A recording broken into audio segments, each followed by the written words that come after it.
Hey everybody, welcome to the second drive-through board game blog. This is for Thursday, April 25th, 2013. I just want to quickly thank everybody for the feedback on the first blog. I've had some discussions with some folks and kind of come up and sort of changed my idea for the second show here.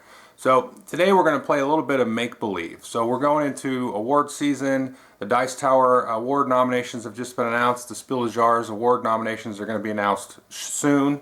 So I thought I would take a little bit of a step back and sort of go into something that I've been thinking about for a little bit of time.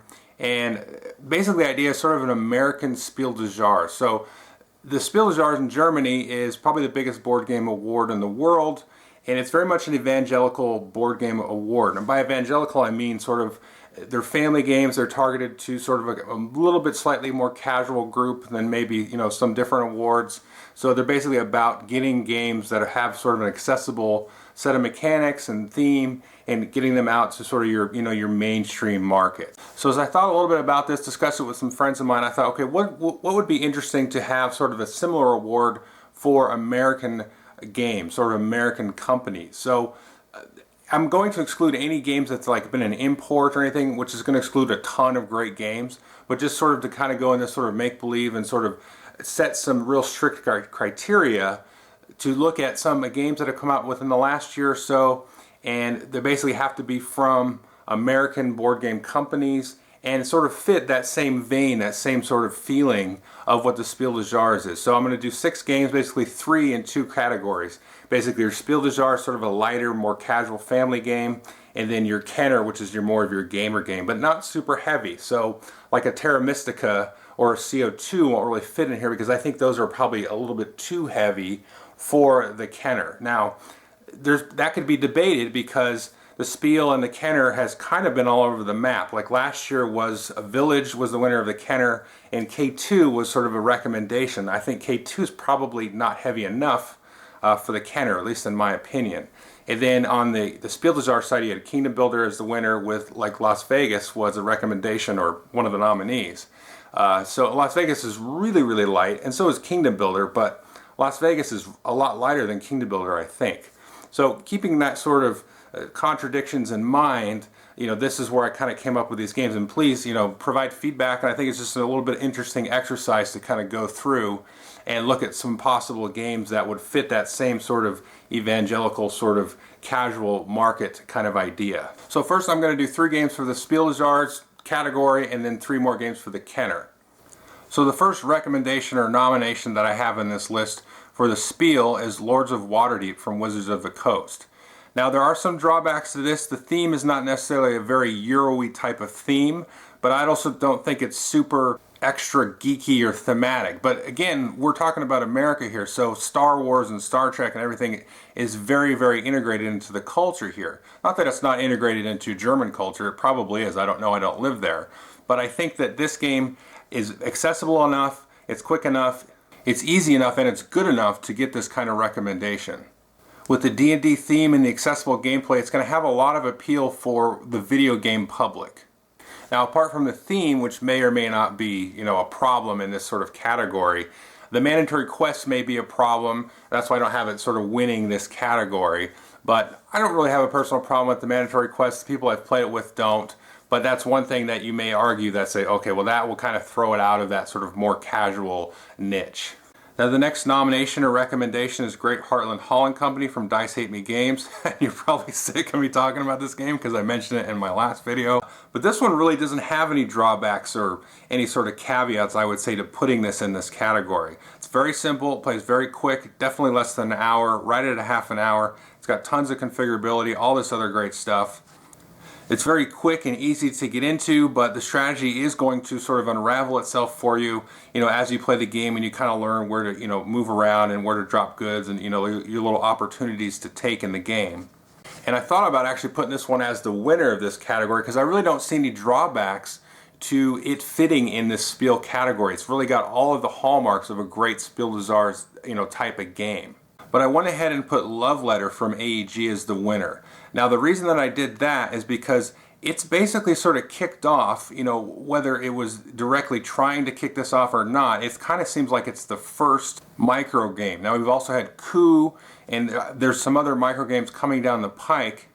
But I think when people look back maybe in a year or two, they probably will point to Love Letter and say that was kind of the game that sort of kicked off this whole micro game thing. If that does take off, I mean, it may not, but I kind of have a feeling it's going to. We're going to see a lot more of these. And so that was kind of the first kernel, how well Love Letter has sold, and then I don't know how many print runs they've sold through. And it's a great game all around. I mean, it plays in about 30 minutes or so, and there's just a lot of, it's just fun. I mean, lots of people have talked about it. I don't know if I could go on any more about how great it is, but I think really this would be sort of the pinnacle of an American published, Spiel game that you can sit down, you can play with anybody in the family.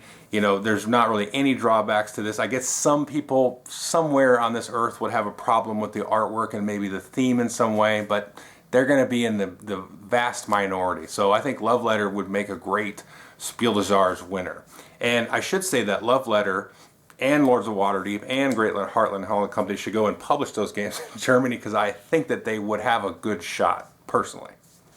So moving into the Kenner category, the first recommendation or nomination I have is Rolling Freight. Now the only real caveat I have with this one is the board. The board is very busy, it's a little bit muddy, and one of the hallmarks of these games in the Spiel and in the Kenner is they tend to be very clean, very streamlined, not only in mechanically but also visually and ergonomically, having the board present all of the information that's needed. Now Rolling Freight is a great example of great ergonomics, but visually it's a little bit messy.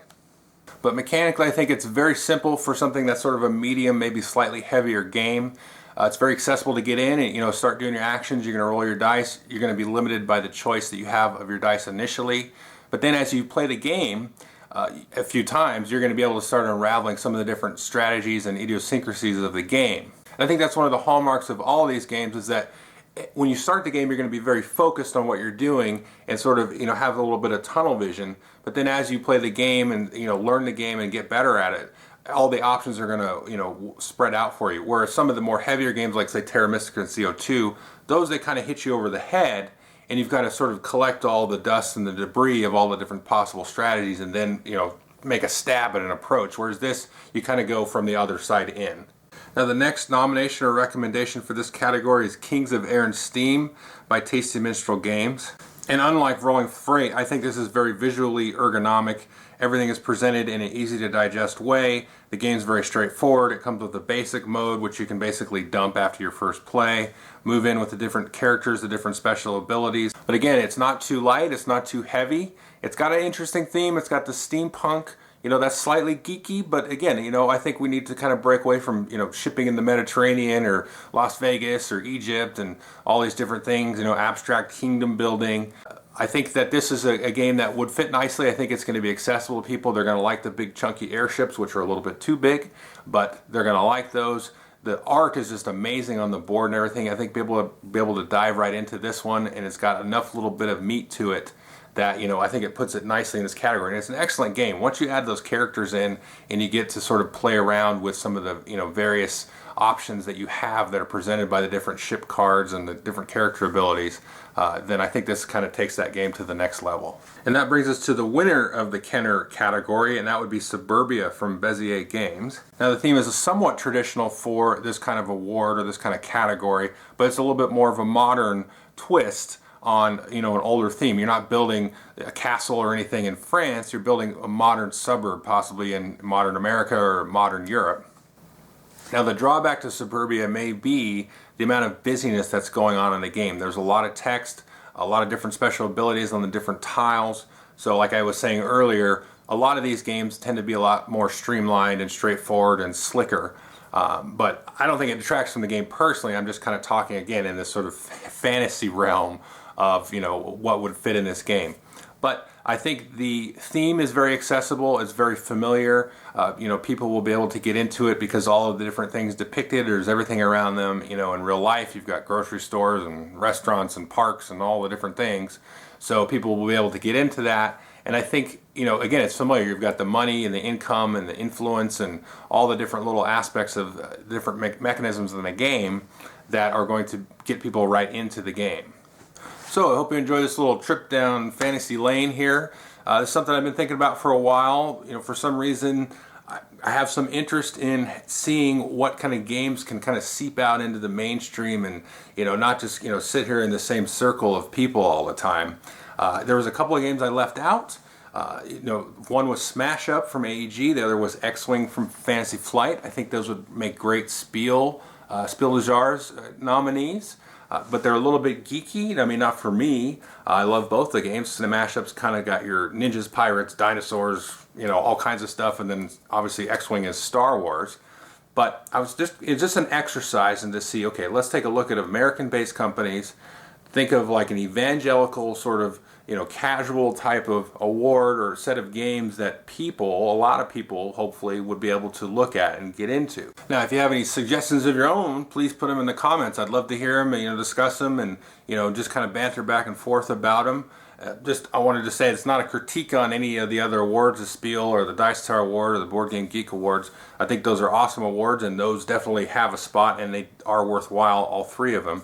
But I think it's just an interesting exercise. It's something that, I don't know why, but I think that it's important to have an award that would be a little bit more evangelical, that maybe whoever could write about it, or, you know what I mean? Like, just get the ball rolling with this sort of accessible thing that you can kind of dump in front of anybody, quote unquote, and they would be able to say, oh, that looks interesting, let's play that, it doesn't take too long, or that whole thing, the thing that the Spiel Jahres is all about. So it would be interesting from an American perspective, because I live here, I want the people around me, around this area playing games. It would be fun if it was a lot more mainstream, I think, sometimes, but that's kind of another debate in and of itself. But anyway, it's more of just an exercise, nothing to take too seriously, but any comments you have, definitely going to appreciate it.